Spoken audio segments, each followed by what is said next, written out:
Hi, and thank you for tuning into Noir History. I'm Natasha, and in this episode, I'll be sharing what I have learned about Selma Burke. Selma Hortense Burke was born on December 31st, 1900 in Mooresville, North Carolina, the seventh of her parents' 10 children. Her mother, Mary Jackson, was a homemaker and teacher. Her father, Neil Burke, was an AME minister who also provided for the family by working on railroads and cruise ships. As a small child, Burke spent time playing at a nearby riverbed. Those early days of squeezing the riverbed's white clay through her fingers would be life-changing.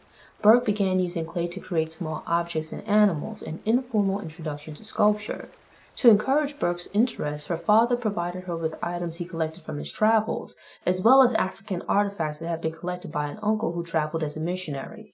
Burke used these items as models for creating small sculptures. For high school, Burke attended the Slater Normal and Industrial School, now Winston-Salem State University in Winston-Salem, North Carolina.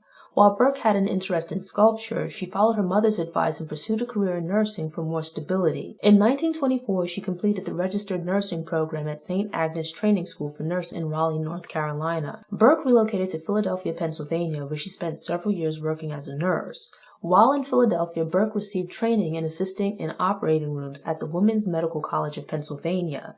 In 1928, Burke married her childhood friend Durant Woodward, but was tragically widowed when he died from blood poisoning less than a year after their wedding. In the late 1920s, Burke moved to New York City, where she had accepted a private nursing position caring for the Otis Elevator Company heiress, Amelia Waring. Waring supported Burke's artistry and used her connections to raise Burke's profile in New York's art scene. Following Waring's death, Burke left nursing to pursue being a sculptor full-time. When Burke moved to Harlem, her arrival coincided with the Harlem Renaissance. She regularly rubbed shoulders with artists, writers, and intellectuals of the day who would become legends. During this time, Burke had a tumultuous relationship and possibly short-lived marriage with Claude McKay. Volatile, McKay would destroy Burke's sculptures that he deemed unworthy. Burke met and befriended fellow sculptor Augusta Savage, who became a mentor.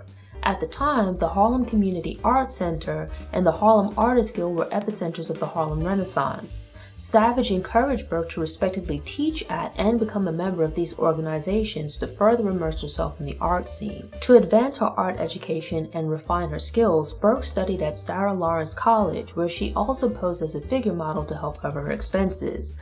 Burke visited Austria to study ceramics and France to study sculpture. While in France, she spent time in Paris studying under Henri Matisse and Aristide Maillot.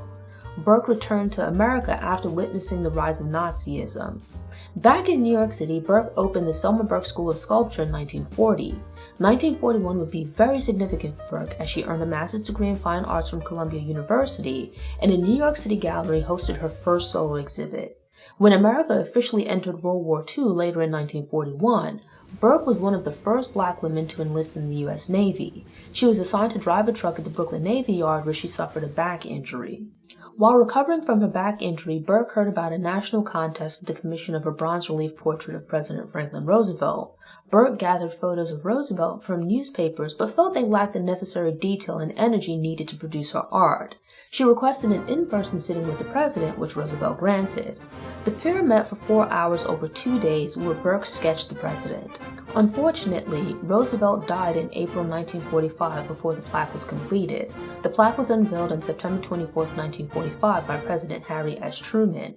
It's believed that Eleanor Roosevelt didn't initially like the portrait as it portrayed Roosevelt as a younger man, rather than his older appearance at the time of his death. Burke explained this depiction as intended to portray Roosevelt as the public had known him over the years, rather than just the final years of his life. The bronze portrait of President Franklin Roosevelt would become Burke's most famous sculpture. It has special significance as it's believed to have been the model for the 1946 U.S. dime, which was newly commissioned to include Roosevelt's portrait. Unfortunately, as is common practice for many black artists, Burke was not credited for the design, as it was officially solely attributed to U.S. Mint chief engraver John Sinnock. It's commonly accepted that Sinnock based the dime's design on Burke's portrait. Burke would continue to condemn the plagiarism and lack of credit for her work until her death. Burke established the Selma Burke Art School in New York City in 1946. She also taught at various schools and universities across the Northeast. In 1949, Burke moved to an artist colony in New Hope, Pennsylvania, with her new husband, architect Herman Kobe. Unfortunately, Kobe passed away in 1955, once again leaving Burke a widow. Burke remained in Pennsylvania and created the Selma Burke Art Center, which operated in Pittsburgh from 1968 to 1981. The center became a resource for the community, introducing inner-city kids to art, especially black art. In recognition of her contributions to the community, the governor of Pennsylvania designated July 20, 1975 as Selma Burke Day. President Jimmy Carter presented Burke with the Women's Caucus for Art Lifetime Achievement Award in 1979. She also received honorary doctorates from Livingstone College in 1970 and Spelman College in 1988. Burke saw herself as a sculptor of the people, creating art that would connect with a variety of people, including those who were not well-versed in art history or art theory. Her works often use metals such as brass or bronze, and rocks such as alabaster or limestone. Her most well-known pieces include figures and busts of Black American icons, as well as regular people in moments from life.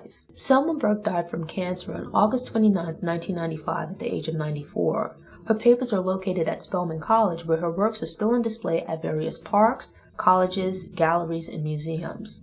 Thanks for tuning in to Noir History. I publish a new Black History Fact profile every week, so subscribe to the channel and click the notification bell so you don't miss any future episodes. And I'm hoping to finally create some downloadables, so keep an eye on the Media Noir website.